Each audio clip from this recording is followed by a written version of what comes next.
Shalom semuanya.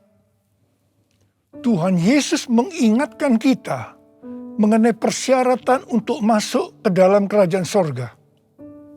Seperti yang dituliskan dalam Matius 7 ayat 21 sampai dengan 23. Tuhan Yesus berkata, bukan setiap orang yang berseru kepadaku, Tuhan, Tuhan, akan masuk ke dalam kerajaan sorga.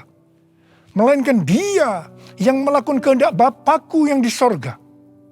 Pada hari terakhir, banyak orang akan berseru kepadaku, Tuhan, Tuhan, bukankah aku bernubuat demi namamu? Dan mengusir setan demi namamu? Dan mengadakan banyak mujizat demi namamu juga? Pada waktu itulah aku akan berterus terang kepada mereka dan berkata, aku tidak pernah mengenal engkau. Enyahlah daripadaku, kamu sekalian pembuat kejahatan. Di sini Tuhan Yesus dengan tegas mengajarkan bahwa melakukan kehendak Bapa yang di sorga merupakan suatu syarat untuk masuk ke dalam kerajaan sorga. Perlu diingat, hal ini tidak berarti bahwa kita dapat memperoleh keselamatan dengan usaha sendiri atau dengan kekuatan sendiri. Sesuai dengan Efesus 2 ayat 8 sampai dengan 10 yang berkata, sebab karena kasih karunia kamu diselamatkan oleh iman. Itu bukan hasil usahamu, tetapi pemberian Allah. Karena kita ini buatan Allah. Kita mampu melakukan kehendak Tuhan dan menjalankan hidup benar oleh karena kasih karunia yang kita responi dengan iman. Tuhan senantiasa menyediakan kemampuan untuk menaati Dia. Karena itu, kita yang hidupnya intim dengan Tuhan, oleh karena kasih karunia, kita akan mampu melakukan kehendak Bapa di sorga. Katakan amin. Tuhan Yesus mengingatkan bahwa pada hari-hari terakhir akan ada banyak orang. Sekali lagi saya katakan, akan ada banyak orang di dalam gereja yang melayani dan percaya bahwa mereka adalah hamba-hamba Tuhan. Tetapi justru Tuhan Yesus tidak pernah mengenal mereka. Kita diingatkan agar jangan sampai hal ini terjadi kepada kita. Kita harus sungguh-sungguh taat kepada kebenaran firman Tuhan. Dan tidak menganggap keberhasilan dalam pelayanan sebagai standar untuk menilai hubungan mereka atau keuntiman dengan Tuhan. Ketika orang-orang itu berkata, Tuhan, bukankah kami bernubuat, mengusir setan, mengadakan banyak mujizat demi namamu? Di situ Tuhan Yesus akan berkata, aku tidak pernah mengenal kamu. Enyahlah daripadaku, kamu sekalian pembuat kejahatan. Di sini Alkitab mengajarkan kepada kita bahwa khotbah yang berapi-api, bersemangat, membuat mujizat bisa berasal dari iblis. Rasul Paulus mengingatkan bahwa iblis pun menyamar sebagai malaikat terang. Jadi jangan heran kalau pelayan-pelayan iblis menyamar sebagai pelayan-pelayan Tuhan. Paulus menerangkan bahwa apa yang tampaknya seperti urapan yang penuh kuasa ternyata dapat merupakan pekerjaan iblis. Kadang-kadang kita bertanya, mengapa pengkhotbah yang tidak benar bisa memberikan dampak yang luar biasa kepada seseorang yang sungguh-sungguh mengejar kebenaran Tuhan? Memang kadang-kadang Tuhan izinkan hal-hal seperti itu terjadi.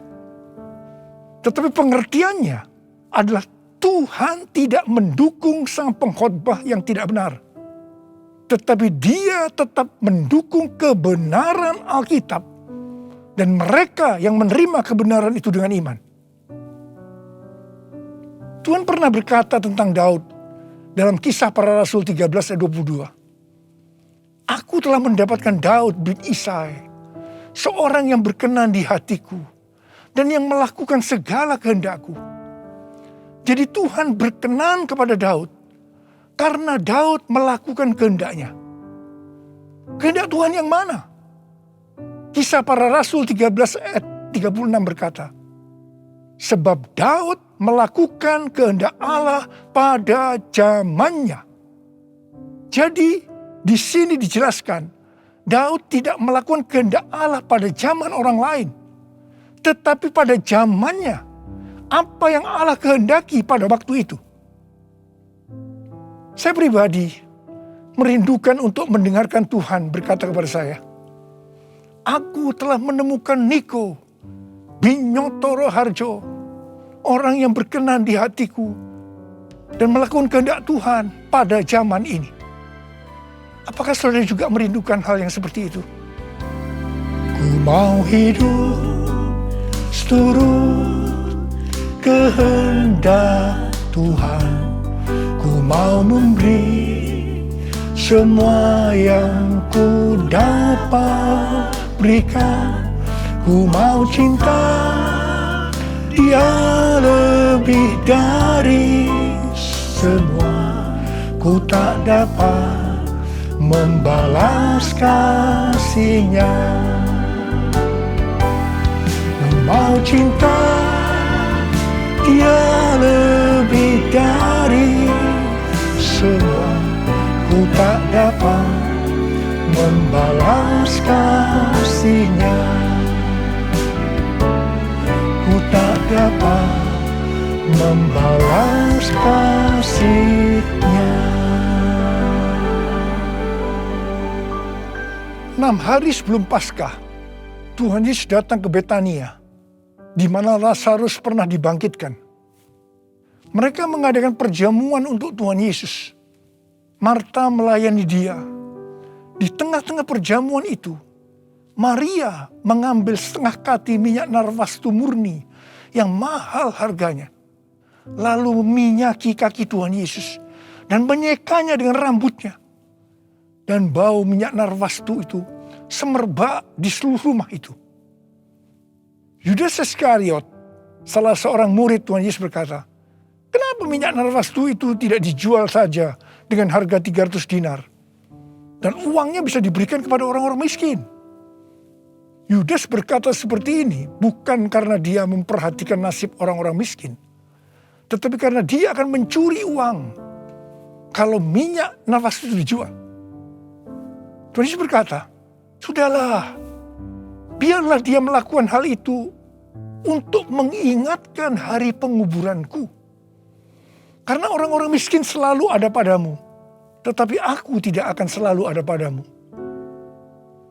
Kemudian Tuhan Yesus berfirman, aku berkata kepadamu, sesungguhnya di mana saja Injil diberitakan di seluruh dunia, apa yang dilakukan oleh Maria ini akan disebut juga untuk mengingat dia.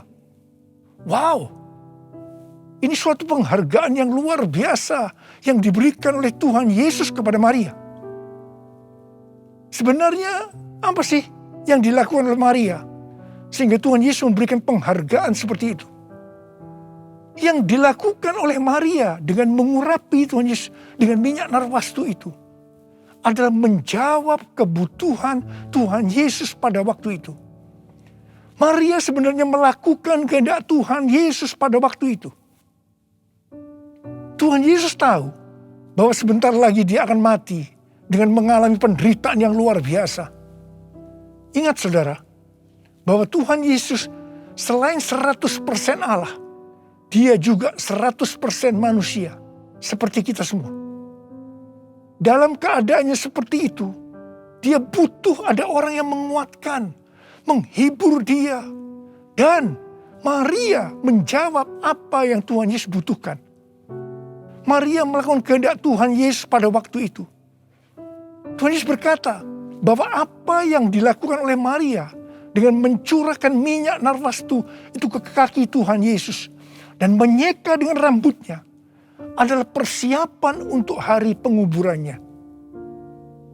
Sebenarnya, setiap kali kita memberitakan Injil, Tuhan Yesus menghendaki agar kita memberitakan tentang apa yang dilakukan oleh Maria, yaitu mengingatkan agar kita melakukan kehendak Tuhan pada zaman ini. Seperti apa yang Tuhan Yesus katakan dalam Matius 7 ayat 21 sampai dengan 23 tadi. Yaitu bahwa Hanya orang yang melakukan kehendak Bapa yang di sorga akan masuk ke dalam kerajaan sorga. Hanya orang yang melakukan kehendak Bapa yang akan ikut dalam pengangkatan. Saudara mau ikut dalam pengangkatan? Yang mau katakan amin. Amin. Ku mau mengikuti kehendak-Mu ya Bapa. Ku mau selalu menyenangkan hati-Mu.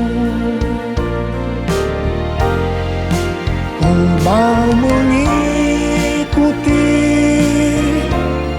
kehendak-Mu ya Bapa. Ku mau selalu menyenangkan hati-Mu. Ku mau selalu menyenangkan hati-Mu.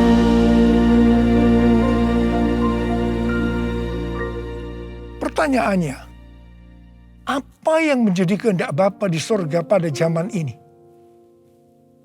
Pada awal tahun 2009, Tuhan berbicara kepada saya dengan sangat serius dari Wahyu 3 ayat 11 bagian A. Aku datang segera. Saya gemetar dan bertanya, Tuhan, apa yang akan Tuhan lakukan? Dan apa yang harus saya kerjakan? Sekitar 6 bulan kemudian, Tuhan baru menjawab pertanyaan saya dengan berkata, Aku akan mencurahkan rohku. Aku akan mencurahkan rohku, kata Tuhan. Pada saat aku mencurahkan rohku, maka akan terjadi seperti Yoel 2, ayat 28 sampai 32. Pada waktu Roh Kudus dicurahkan, akan ada 3 tanda yang akan terjadi. Tanda pertama, anak-anak, pemuda, dan orang tua akan dipakai Tuhan secara luar biasa. Tanda yang kedua, mujizat-mujizat akan terjadi secara luar biasa. Dan tanda yang ketiga, goncangan-goncangan juga akan terjadi secara luar biasa. Melalui 3 tanda ini, Yoel 2 ayat 32 akan terjadi. Yaitu akan banyak orang yang berseru kepada nama Tuhan. Dan mereka yang berseru kepada nama Tuhan akan diselamatkan. Jadi akan terjadi penuaian jiwa besar-besaran. Katakan amin. Sejak tahun 2009 itu, hampir di setiap khotbah saya pasti mengingatkan tentang goncangan yang akan terjadi. Lebih dari 10 tahun saya mengingatkan tentang akan terjadinya goncangan-goncangan ini. Jadi, salah satu tanda pencurahan Roh Kudus yang akan terjadi adalah goncangan yang dahsyat. Tahun 2013 Tuhan memberikan nama pencurahan Roh Kudus ini sebagai Pentakosta yang ketiga. Dan goncangan yang dahsyat yang Tuhan maksudkan ternyata adalah pandemi COVID-19 yang saat ini sedang melanda di seluruh dunia. Jadi pandemi COVID-19 ini adalah salah satu tanda bahwa Pentakosta yang ketiga sedang dicurahkan. Pentakosta ketiga akan membangkitkan penuaian jiwa yang terbesar dan yang terakhir sebelum Tuhan Yesus datang kembali.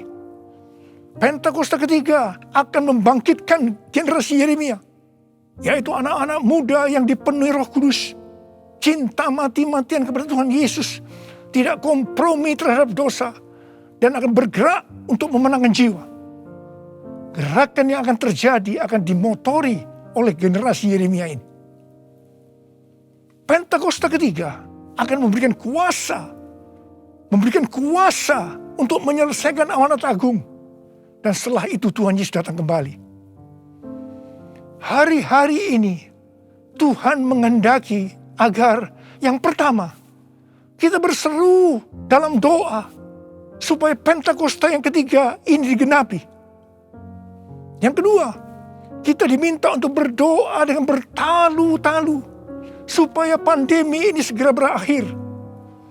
Kita boleh berdoa supaya terjadi seperti pandemi tahun 1918 yang disebutkan sebagai flu Spanyol, di mana pada puncak gelombang kedua, di mana virus sedang menyerang dengan dahsyatnya, tiba-tiba berhenti karena virusnya hilang entah kemana. Kita juga harus berdoa untuk pemerintah Indonesia dan pemerintahan semua negara supaya diberikan hikmat untuk mengatasi pandemi ini. Dengarlah doaku, ya Tuhan, doaku, biar semua suku bangsa datang menyembahmu. Yesus, Yesus, mulia namamu. Yesus, Yesus, mulia namamu. Mulia namamu.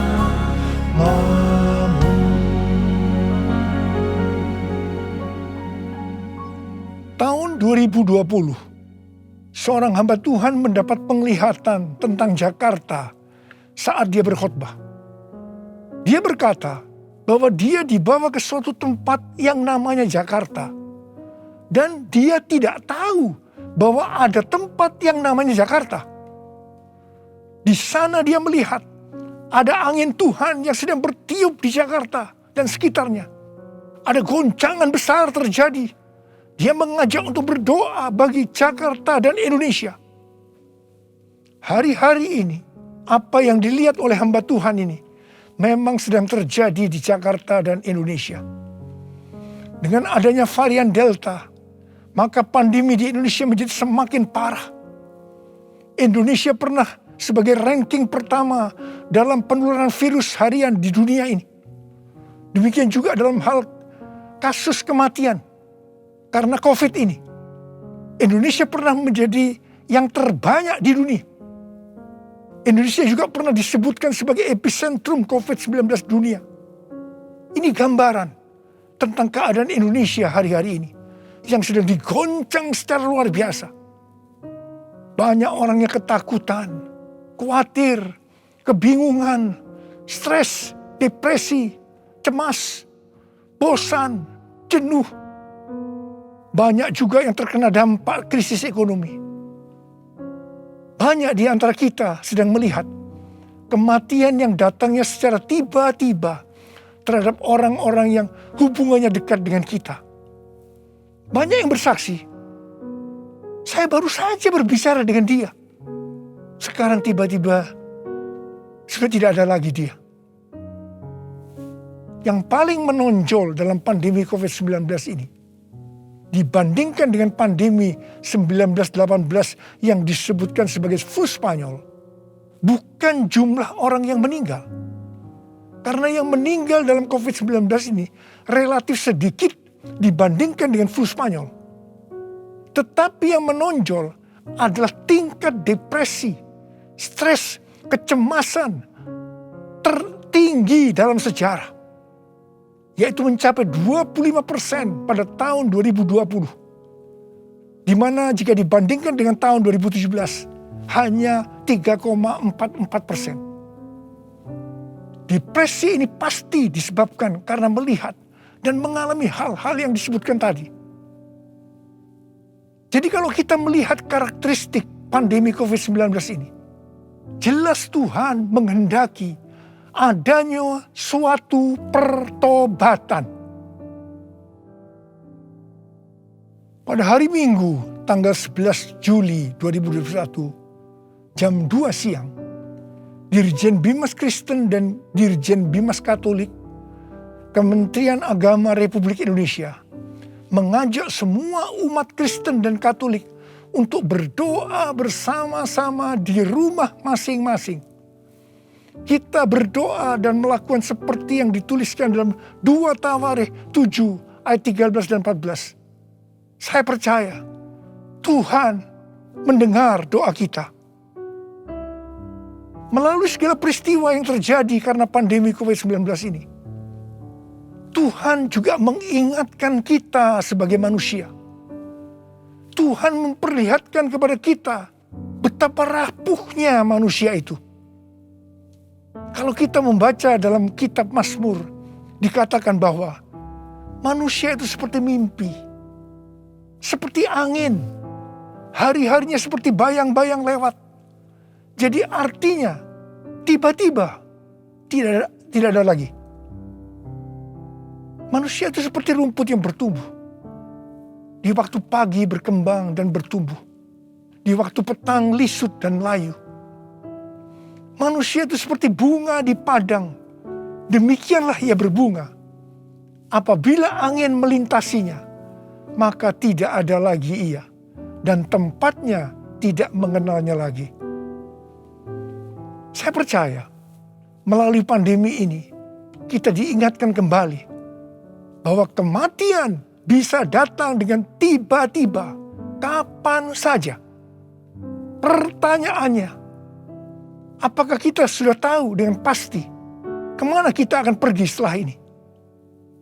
Hanya ada 2 tempat tujuan, sorga atau neraka. Hari-hari ini Tuhan mengingatkan kita, bukan hanya orang yang berseru, Tuhan, Tuhan, akan masuk ke dalam kerajaan sorga, melainkan dia yang melakukan kehendak Bapakku yang di sorga. Saya berdoa, setiap kita akan berkata, Tuhan, saya akan melakukan kehendak Tuhan pada zaman ini. Yang mau melakukan kehendak Tuhan pada zaman ini, boleh angkat tangan saudara. Saya akan berdoa buat saudara. Kita nyanyikan lagu ini. Ini aku Tuhan, utuslah aku, sampai generasiku diselamatkan. Ini aku Tuhan, utuslah aku, sampai generasiku diselamatkan. Ini aku Tuhan, ini aku Tuhan, utuslah aku, sampai generasiku diselamatkan. Ini aku Tuhan, utuslah aku, sampai generasiku diselamatkan. Sampai generasiku diselamatkan. Sampai generasiku diselamatkan. Mari kita berbahasa roh. Uriala basyara kana masakara bayana. Uriala bala bala bala bala bala bala bala bala bala bala bala. Uriala bala bala bala bala bala bala bala bala bala. Ora la la la la la bara bara bara bara. Ora la la bara bara bara. Engkau melihat anak-anakmu sedang mengangkat tangan di hadapanmu. Mereka berjanji, mereka akan melakukan kehendak Tuhan pada zaman ini. Berkati mereka, berikan mereka kekuatan ya Tuhan. Berikan mereka kekuatan. Oh, rabala. Hamba berdoa mereka yang sekarang terpapar dengan COVID-19. Sembuh dalam nama Yesus, sembuh dalam nama Yesus, sembuh dalam nama Yesus. Mungkin ada di antara mereka yang kena dampak dari krisis ekonomi. Hamba percaya Tuhan, Engkau akan memberikan mereka kecukupan, malah berkelimpahan dalam hal yang baik. Terima. Tuhan kasihani anak-anak-Mu. Kasihani anak-anak-Mu ini Tuhan, kasihani Indonesia Tuhan. Hamba berdoa buat pemerintah Indonesia ya Tuhan. Kasihani, berikan hikmat pada mereka untuk mengatasi pandemi COVID-19 ini ya Tuhan.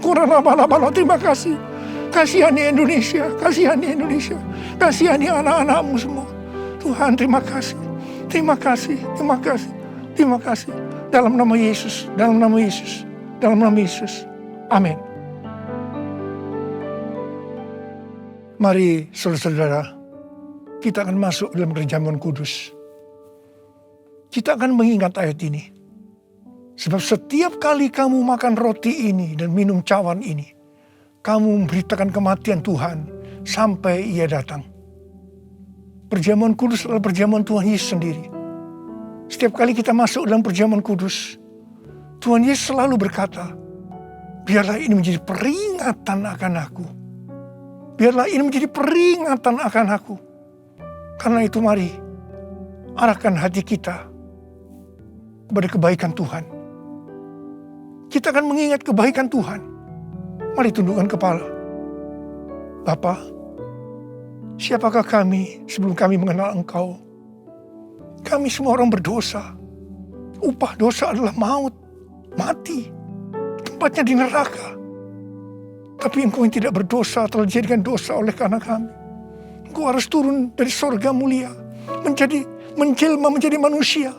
Mati ganti kami dengan penderitaan yang luar biasa. Sungguh kalau kami pikirkan ya Tuhan, betapa baiknya Engkau itu.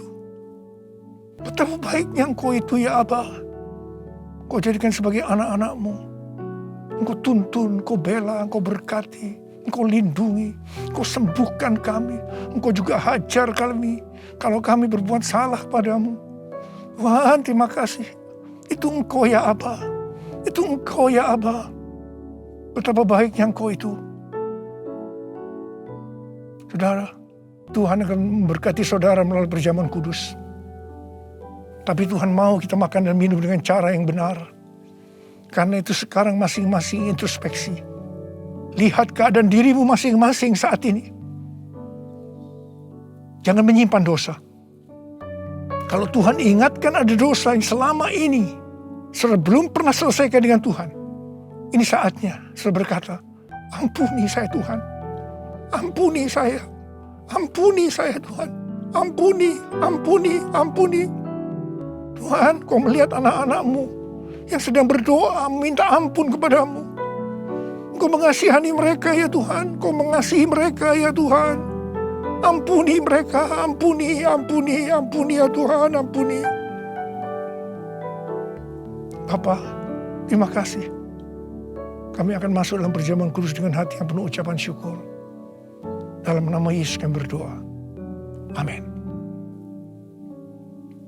Sekarang mari kita angkat roti di tangan kanan kita tinggi-tinggi. Sebab apa yang telah kuteruskan kepadamu telah aku terima dari Tuhan. Yaitu bahwa Tuhan Yesus pada malam waktu Ia diserahkan mengambil roti. Dan sesudah itu yang mengucap syukur atasnya. Yang memecah-mecahkannya dan berkata, inilah tubuhku yang diserahkan bagi kamu. Perbuatlah ini menjadi peringatan akan aku. Sudah dikasih Tuhan. Bukankah roti yang kita pecah-pecahkan ini adalah persekutuan kita dengan tubuh Kristus? Mari kita makan dalam nama Yesus.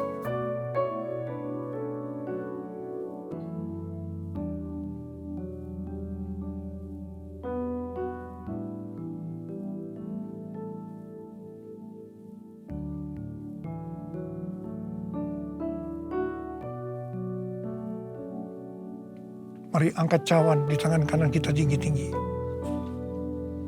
Demikian juga Ia mengambil cawan sesudah makan lalu berkata, cawan ini adalah perjanjian baru yang dimeteraikan oleh darahku. Perbuatlah ini setiap kali kamu meminumnya menjadi peringatan akan aku. Selain kasih Tuhan, bukankah cawan pengucapan syukur yang atasnya kita ucapkan syukur adalah persekutuan kita dengan darah Yesus? Mari kita minum dalam nama Yesus.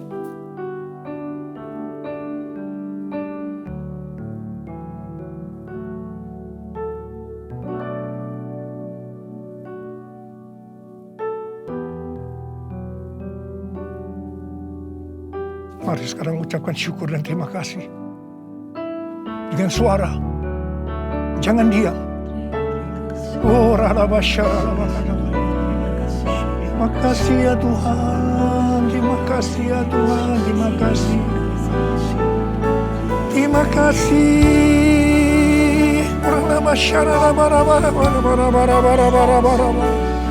Ya Tuhan, ya Tuhan, ya Tuhan, ya Tuhan. Oh, dia bala. Tuhan Yesus Engkau baik. Engkau sungguh baik dan sangat baik kepada kami semua. Ya Tuhan, ya Tuhan, ya Tuhan, terima kasih, terima kasih, terima kasih. Kau baik ya Aba. All my life you have been faithful. All my life you have been so good. With every breath that I am able, I will sing of the goodness of God. All my life you have been faithful. All my life you have been so good.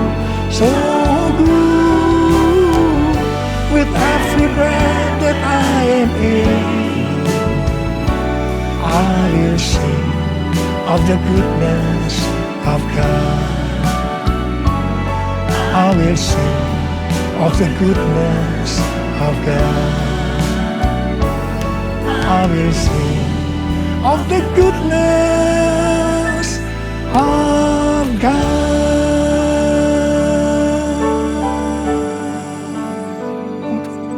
Oh Tuhan, terima kasih.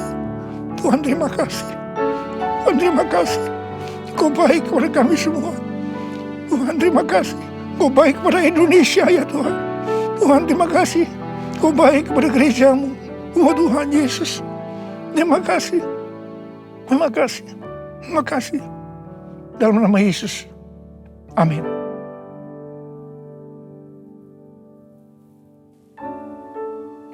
Mari, angkat tangan saudara, terima berkat Tuhan. Kasih karunia yang berlimpah-limpah daripada Allah Bapa dalam anak yang tunggal Yesus Kristus. Persekutuan yang manis dengan Roh Kudus menyertai saudara sekalian mulai hari ini sampai Tuhan datang menjemput kita di awan-awan dan bahkan sampai selama-lamanya. Yang percaya bersama-sama katakan, amin.